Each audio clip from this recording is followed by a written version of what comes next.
Welcome back, everybody, to another Super Tuesday segment on the Educational AD Podcast.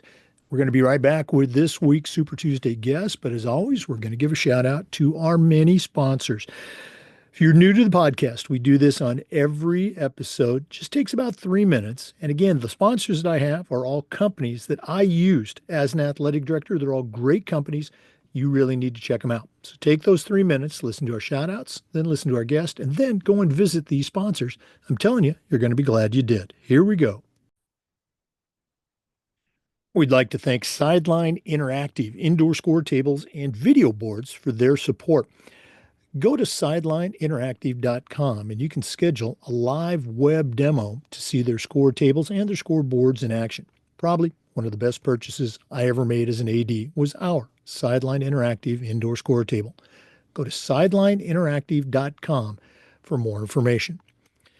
We also want to say thanks to Huddle. As a football coach, I used Huddle for years. As an AD, I made sure we were a Huddle school, and our coaches just loved the tools that Huddle provided. Our student athletes loved the videos. Our parents loved the streaming, but there's so much more. Go to huddle.com, join the 8 million users, and turn your school into a Huddle school. We also want to say thanks to Snap. Have you ever spent weeks and weeks with a fundraiser and then been disappointed in the results? Well, those days are gone. Go to snapraise.com. It's hands down the best online fundraiser out there. Go to snapraise.com. You can check out their other great platforms. But if you're looking for a fundraiser, you just found it. Use the fundraiser that we used at our school. That's snapraise.com. We also want to say thanks to our friends at Home Campus. Home Campus is a platform that you're going to use every single day, whether it's scheduling, rosters, results. Their eligibility and clearance platform alone is worth the price. Go to homecampus.com to get started. That's it, homecampus.com. We also want to thank our friends at Vital Signs Wall of Fame. If you're looking for a really cool way to display your school record boards for all the teams, all the different events, or show off your school's Hall of Fame, go to Vital Sign Hall of Fame and take a look at their interactive touchscreen. That's right, touchscreen video consoles. It's also a great way to share your school's unique history and brag a little bit about your proudest moments. The website is vitalsignswalloffame.com. We want to say thanks to Gipper. Your students are on social media, so are a lot of their parents. And if they're not seeing content that celebrates their accomplishments and promotes your program, you're missing out on a great opportunity. Go to Gipper.com. Their team's going to have you creating world-class content in seconds. And whether it's a social media post celebrating a big win or an entire newsletter showing all the great things that your program's accomplishing, the folks at Gipper can help you get it done quickly and easily. That's Gipper.com. Check them out today. We also want to say thank you to Hometown Ticketing. Hometown's the leading digital ticketing provider to schools and colleges. And whether it's more support, more security, or more customization, the Hometown team is going to help you make the best online ticketing solution. That's hometownticketing.com.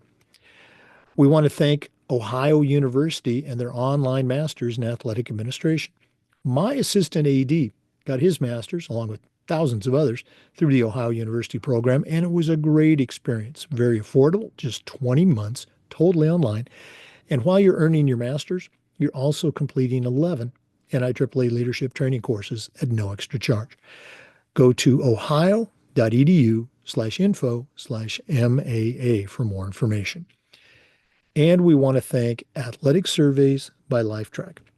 You know, athletic directors already get feedback, but a lot of times it's from a very small group that just wants to complain. Athletic Surveys will connect you to that group so you can hear about their concerns, but they're also going to connect you to the 98% of your stakeholders that support your program.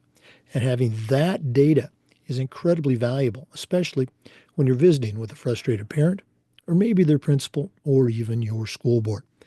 Go to athleticsurveys.com. They're going to create a custom survey that lets you take the pulse of everybody in your program. That's athleticsurveys.com. Make sure you tell them about the podcast, athleticsurveys.com.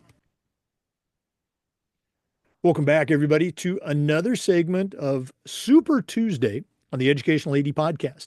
Our Super Tuesday guest is a longtime friend of the show, Dr. Kechia Rowles. If you listened to the podcast before, Kechia was on her very first season. She's been back a couple of times, and we're excited to have her.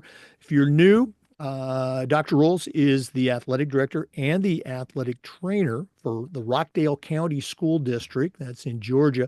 Has a tremendous background in athletics. Oh, by the way, she's a certified master athletic administrator, presents at the national conference every year, and just is a wealth of information. We're going to give out all her contact information later on, but Kechia Rowles, welcome back to the podcast.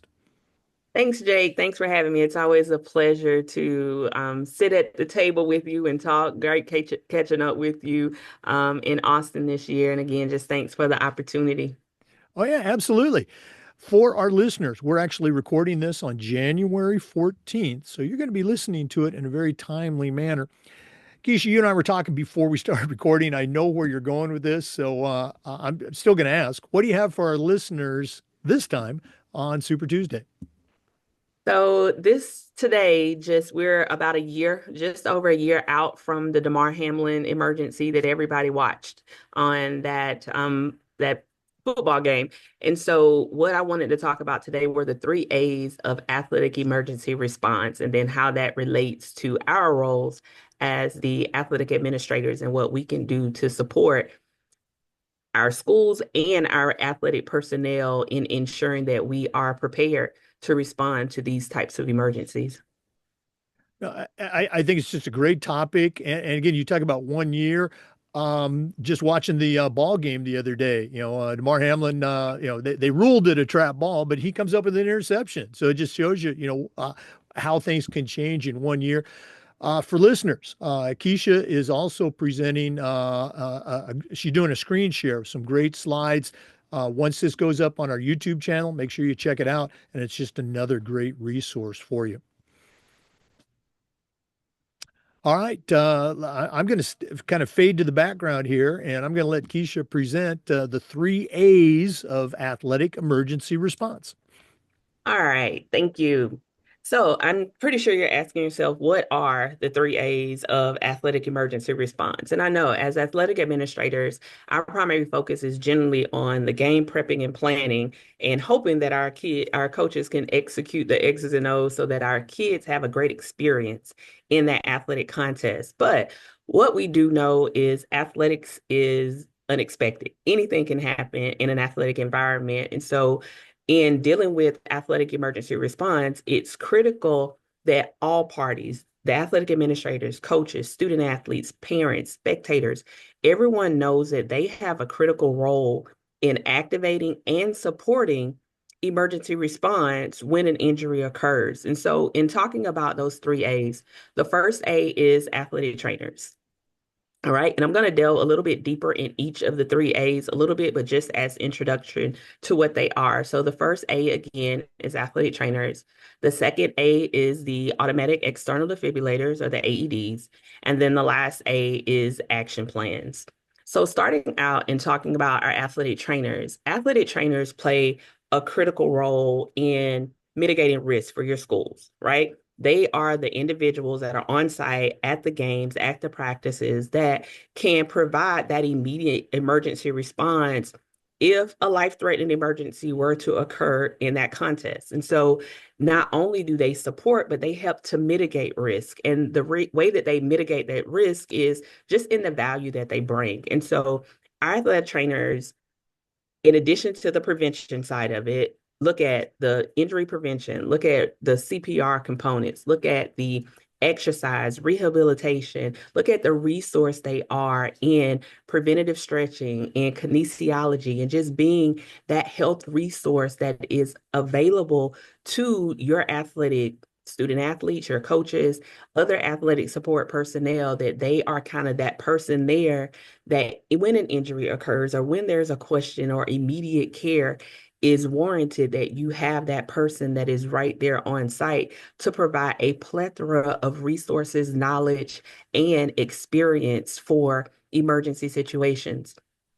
The third one is the benefit of having an athletic trainer. So, the benefits of having an athletic trainer are not just for your student athletes, but your parents can benefit from having an athletic trainer on site. One, again, I can't speak enough on the prevention part. So, they are doing a lot of proactive work to make sure that the playing environments are safe. Look at the heat and humidity standards that your district may have, or the lightning policies that your district may have.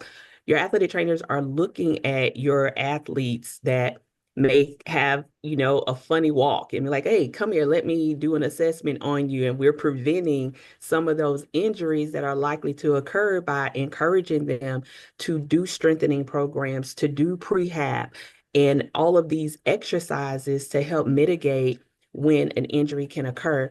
The next one is access. Like, that's the benefit of having that individual that is that healthcare provider, that when I feel an ache or I feel a pain or something just doesn't feel right, you have that person available, that you don't have to make a call and wait 24, 48, 72 hours to get into a doctor's office, that you have that person right there, that you can get that immediate treatment and that immediate assessment of the severity of that injury, or if it's, not something that warrants all of those other expenses. The third benefit is the absenteeism. When having that athletic trainer on your campus, now we're looking at a decrease in the loss of instructional time from your athletes having to miss school, miss practices, so that they can go to these doctor's appointments. That's a benefit, that if they have a weight training class or if they have a PE class, that we can start to do some of that rehab care during that class time if their injury in itself is preventing them from being an active participant in that instructional timepiece. And then the affordability. This is really where it comes into the benefits for our parents. So our parents aren't missing as much time away from work to transport our students to these doctor's appointments. There's a reduction in unnecessarily ER visits. And we know how costly those could be, because now you have that person that can kind of be that intermediary between, is it necessary to go to the emergency room, or is this something that can wait 24 hours? And then, of course, there's that decreased cost of prehab and post rehabilitation when an injury happens or an athlete has to have surgery, that some of those visits can actually be conducted by the athletic trainer. Again, therefore, decreasing the monetary expenses that our parents have to put out as a result of these injuries. And then the last one, the employment model. So looking at, everyone should have an athletic trainer, but we know that is not always the case. And budget constraints are one of the reasons why. But of the employment models that are available, the most common one is the full-time athletic trainer. Like, that individual that is employed by your school district, they work for you. There's no conflict of interest because your students' well-being, healthiness and safety is paramount for them. And so this is the individual that you can construct their work day that's feasible for them. It's not necessary for them to be there at 8 in the morning and then still be there at 10 o'clock that night. So having that full-time person, you are in control of kind of what works best for your athletic program you're building. So that's the ideal model. But we know budget is an issue. So if that's not an option for you to have a full-time, a part-time one is another option. And so looking at some split positions. So is there another instructional duty that this individual can perform during the day? And then at the end of the day or halfway through the day, they put on their athletic training hat and now they're there. Again, they're on site, but they're there on your campus providing that. So looking at some of those split position opportunities, the just educational background of athletic trainers enables them to be able to conduct or teach your healthcare science classes, your kinesiology classes. So there are a lot of other, the innovative ways that you can split that position to work best for you. Another one is a contracted position where, again, budget wise, or you just can't find that individual that you partner with a hospital or a local physical therapy clinic, they actually employ the athletic trainer and then the services are provided. Now, the question that you run into there is, really asking what constitutes a work week and what does that 40 hours look like? Because if we know we work well over 40 hours in handling athletic events. So if they get to that 40-hour mark, then what does that look like beyond? That's one to consider. And then the last one, if none of these employment options work for you, there are different agencies that actually have a network of athletic trainers that are available on an as needed basis. So you may not be able to afford them to be at every practice, but you may be able to afford them to just come to games. So there's a network out there and some companies that actually have these resources. So it's not a matter of not being able to afford an athletic trainer. It's really being intentional about how serious are you in navigating and trying to mitigate the risk of you not being prepared to respond when an emergency happens? All right. Now, going on to the second A. The second A is the AEDs, the automatic external defibrillators. And so we know what these are. These are lightweight, portable devices that deliver an electrical shock to the heart if it detects an abnormal rhythm. We know what they do. But the importance of the AED is it is critical in that pre-hospital care. So the immediate care once an individual suffers from a sudden cardiac arrest emergency, that care that is provided in those critical minutes immediately after that collapse really are going to be that determination between whether it's a positive outcome or not.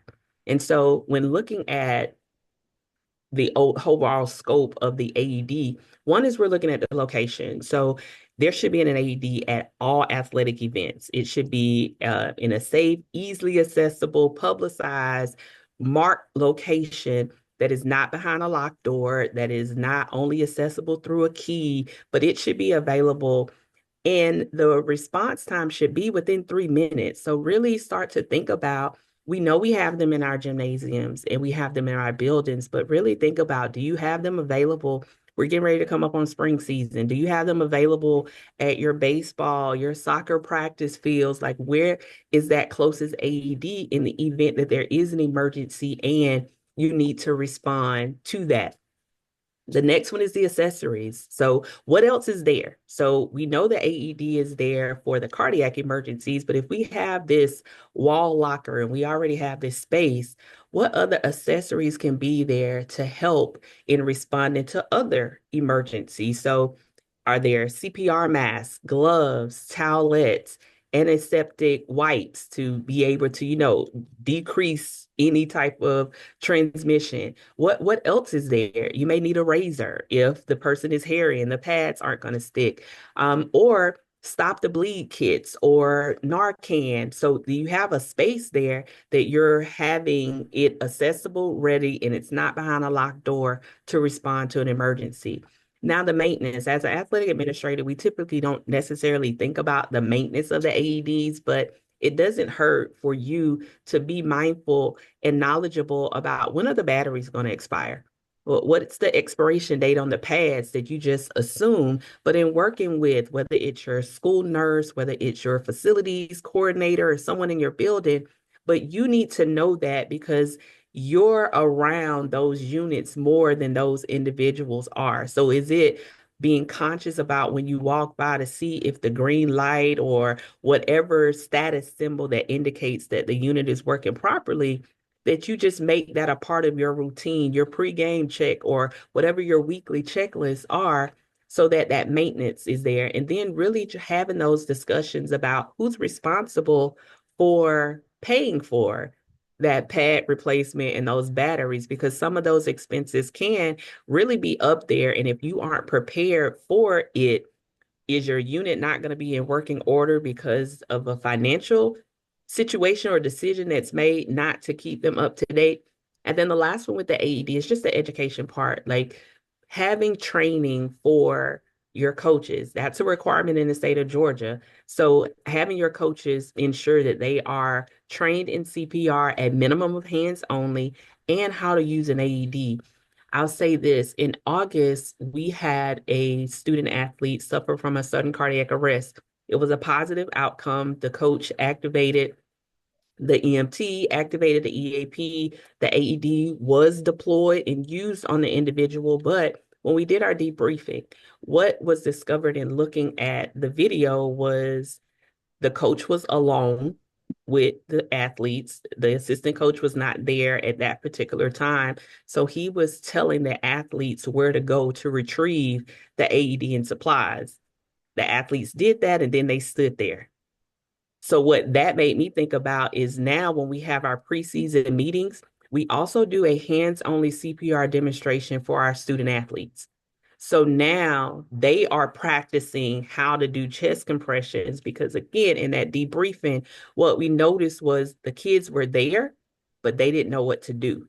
So the coach was the only one that was there administering the CPR at that time. And so that's just, lesson learned. What can we do better?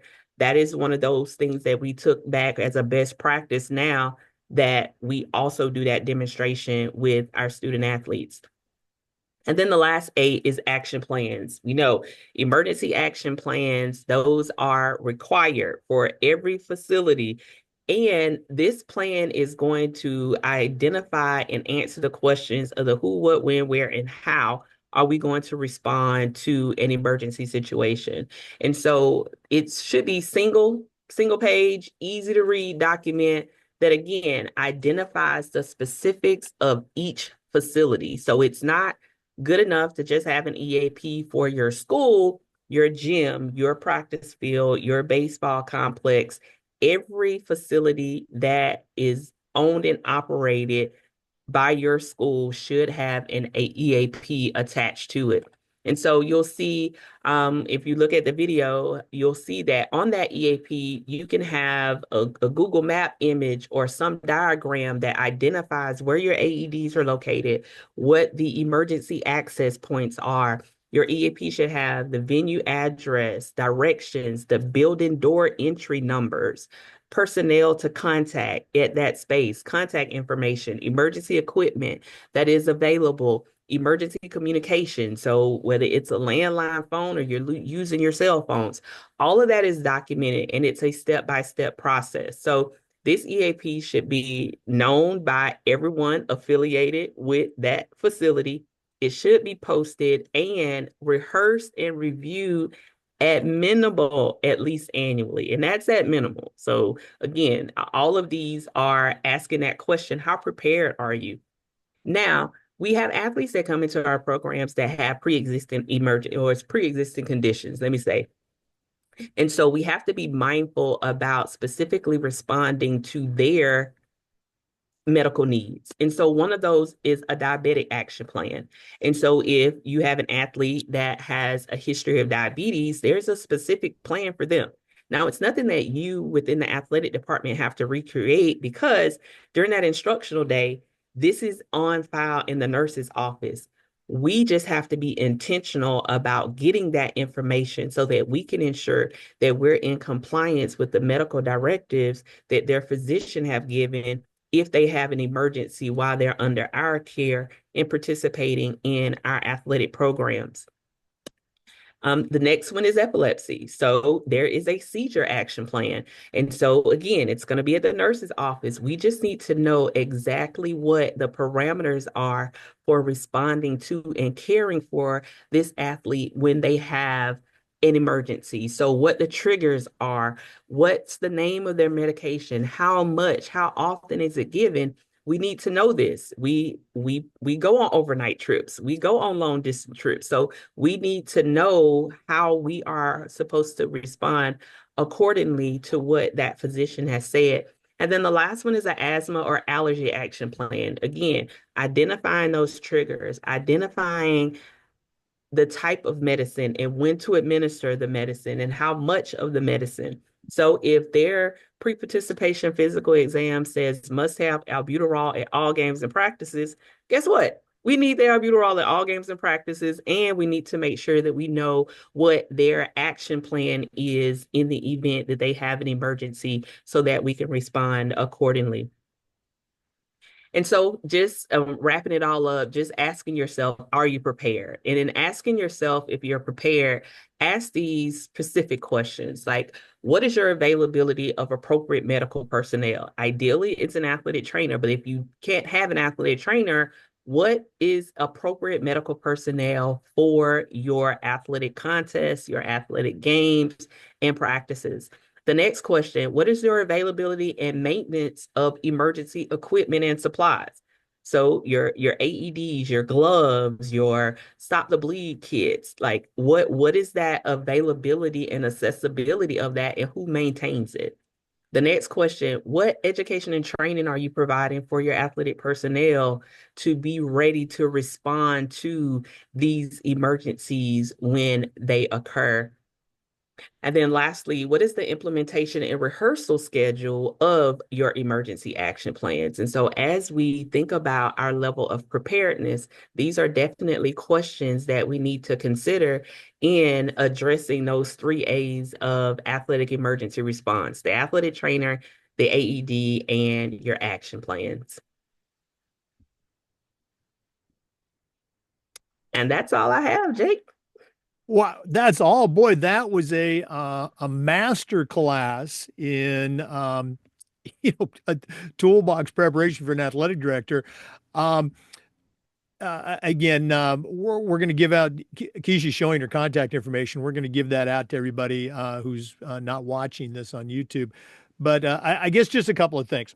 Um, on the athletic trainer component, a lot of if you don't have an athletic trainer, I encourage you in the strongest possible way to speak to your administration, those decision makers, and let them know how important this is. This is not an extra, this is not a want. This is a need. This is Mhm. a must have for an athletic department. And as Dr. Rolls mentioned, there's a number of ways to make that happen. If you have a local university that has an athletic training program, we use that at one of the schools I was involved with at South Florida. We also had that best case scenario at a couple of schools I was at where our trainer was full time. A couple of situations they were teaching a weightlifting class, just I think one, but their primary job was athletic trainer. My last school, we had our trainer come in and she was full time. She came in at noon. She was doing, rehab and prehab. I love that term, prehab, with our student athletes that, had a study hall or had a free period between the hours of noon and, let's say 2:30-ish. As we're getting ready for practice, she's doing all that pre-practice stuff. She's working with her student trainers. She's at our practices. We had a big campus. So she had a golf cart. She's primarily at the contact sports football in the fall, but she was just a walkie-talkie call away from being in the gym for volleyball. And her contract was she was on campus until the last game practice was over. She traveled with football. That was the only sport she traveled with, and she was paid full time, just like a full time teacher. We had a great relationship. And she did a great job. Um, if you're if your administration, your school board, your superintendent, they say, "Oh, we just can't afford it," you can always fall back on a very respectful version of, "Well, you're going to pay for it now, or you're going to pay for it later." In this litigious society, it's just considered a best practice to have an athletic trainer. For AEDs, I'm going to go ahead and give you a resource. We've had this gentleman on the podcast before, and you can say, "Hey, Jake said to reach out to you." His name is Eric Horstman, Horstman. He's got a company called Sports Image Inc. Inc.com is the website. Here's his email, Eric, ERIC, at sportsimageinc.com.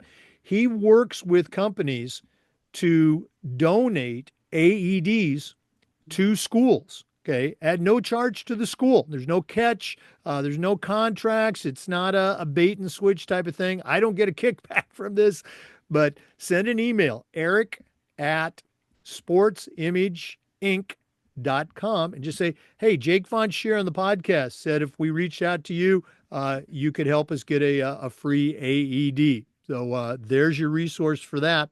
And I love what you mentioned, Kechia, about training your students on not only where it is, but how to use it. And then lastly, on the emergency action plan, um, I guess going in reverse, it's got to be something. It's just not a document that sits up on your shelf for 8 months until you need it, and then you're blowing off the dust because you don't know what's inside. Make sure that it's a living, breathing, working document. Your coaches know about it, know how to use it. That it's specific for different venues. The emergency action plan for the football field, the soccer field is different than the gymnasium. It's going to be different from the pool, different from the weight room. And I loved your emergency action plans for the various conditions, whether it's diabetes or asthma or epilepsy or whatever you have. You've got those physicals. You should know what those pre-existing conditions are. So now let's go ahead and give out that contact information. If one of our listeners wants to get in touch with you and they're just listening to this podcast, what's the best way they can do that? Definitely my email. My email is KROWLES at Rockdale, ROCKDALE .K12.GA.US. And for our NIAAA listeners, Dr. Rowles' information is in the NIAAA membership portal.